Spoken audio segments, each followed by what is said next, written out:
महाराष्ट्रभर गाजत असलेल्या दूध भेसळीच्या निषेधार्थ आज मनसर नगरीमध्ये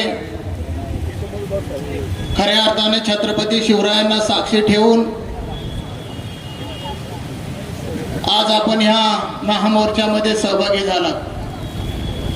विशेषतः धन्यवाद त्यांना दिले पाहिजे जे पत्रकार बांधव गेले 1-2 तास उन्हामध्ये उभे आहेत आणि आपली बाजू मांडण्याचं काम जनतेपुढे सातत्यानं करत आहेत। विशेषतः प्रभू रामाच्या रामायणापासून आपण पाहत आलेलो आहे। लक्ष्मण रायाला ज्यावेळेस इजा झाली त्यावेळेस हनुमंतरायाने गोवर्धन उचलून आणला। त्या गोवर्धनावरती जलीबुटी होती आणि ह्या गोवर्धनावरती काय आहे? भेसळयुक्त दूध।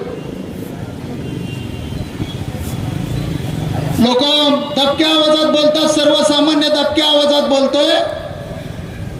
हे दूध जातं कुठं येतं कुठं पण कुणी काय बोलायला तयार नाही। आदरणीय तुकारामजी मुंडे साहेब, आपणास विनंती आहे, ठीक आहे, खूप कार्यवाही झाली पूर्ण आंबेगाव तालुक्यात नाही तर पुणे जिल्ह्यामध्ये त्याचं नाव लौकिक झाला। सोनाई डेअरीवर कारवाई झाली, परंतु आमच्या तालुक्यामध्ये अजून पुढं फिरतात अधिकारी, काय कळत नाही। कार्यवाही होत असेल ती कुणावर होत असेल याचं नाव सुद्धा आपण जाहीर केलं पाहिजे अशी आमची तुम्हाला विनंती आहे। रोज आंबेगाव तालुक्यामध्ये आपण पाहतोय सातत्यानं नवीन नावं पुढे येतात, परंतु काल परवाच्या चेअरमन साहेब आपल्याला खोलात घुसावं लागेल। काल परवामध्ये जी कारवाई झाली त्या कारवाईमध्ये मुख्य आरोपींनी 3500 टन हँडवॉश विकत घेतलंय, याची पावती मिळती, याचं बिल मिळतंय, पण त्या बिलाचं काय पुढं होणार ही सुद्धा आपल्याला सर्वांना काळजी घेतली पाहिजे। परंतु मायबाप जनतेला एवढीच विनंती आहे, खूप काय केलंय, खूप काय करायचंय अशा वल्गण्या सातत्यानं आंबेगाव तालुक्यातून येतात।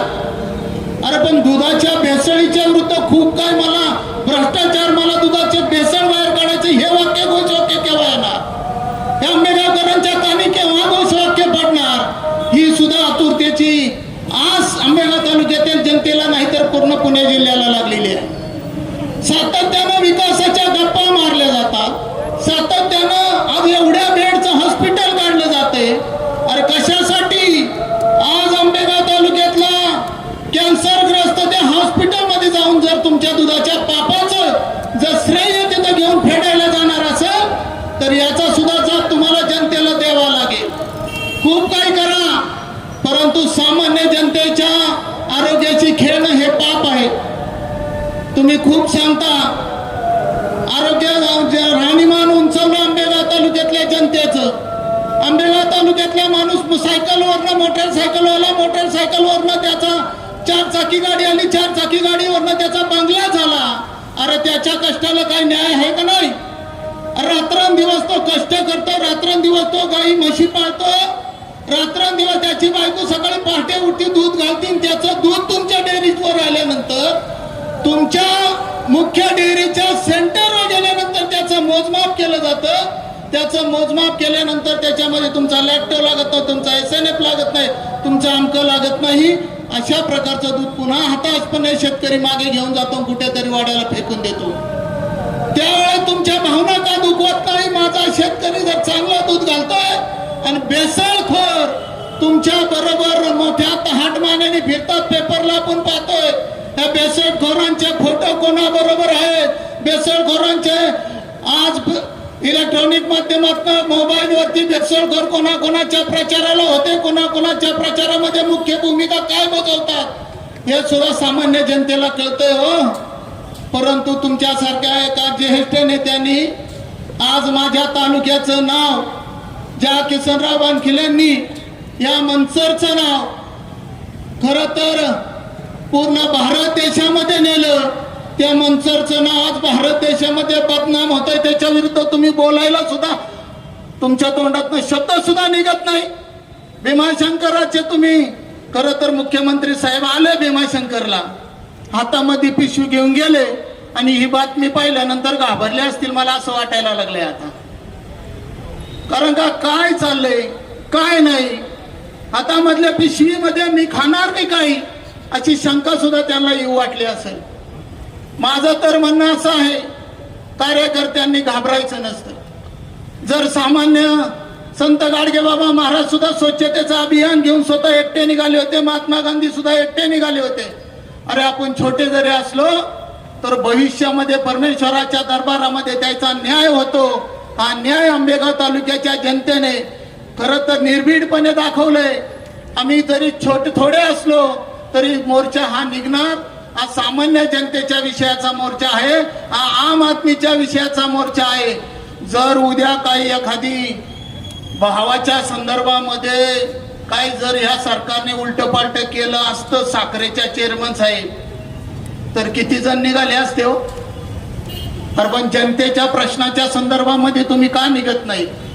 तुम्ही आता पत्रकार परिषद घेणारे माझ्या पत्रकार बांधवांना आज दिवसभराची दुटीच लागली की काय, असं आपल्यासारख्या सर्वसामान्य कार्यकर्त्यांना वाटते.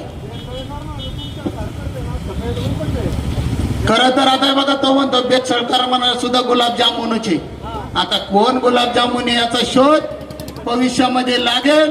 परंतु माझी आपणा सर्वांना विनंती आहे, आपल्या बालबच्चांना जर आपल्याला वाचवायचं असेल, भावी पिढीला वाचवायचं असेल, तर सर्वांनी या एल्गार मोर्चामध्ये सहभागी व्हा. भविष्यामध्ये काय निघेल काय नाही निघेल यापेक्षा आपण सातत्यानं सहभागी होऊन सहकार्य करा. या मोर्चाला अशीच विनंती करतो.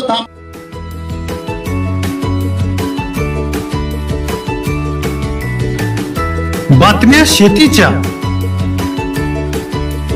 बातम्या मातीच्या,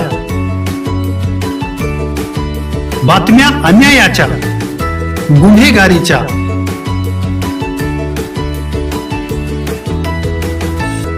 राजकारणाच्या आणि समाजकारणाच्या, शोषणाविरुद्ध बुलंद आवाज, जनसामान्यांच्या हुंकाराची गाज, सत्कार्याला प्रोत्साहन, दुष्कृत्याला अनुशासन, निर्भीड, निस्पृह, सडेतोड, बेधडक आणि रोखटोक म्हणजेच विघ्नहर टाइम्स. शोध बातमीचा, ध्यास सत्याचा. आपलं चॅनल, आपली बातमी. सबस्क्राईब तर कराच, पण बेल आयकॉनवर क्लिक करायलाही विसरू नका.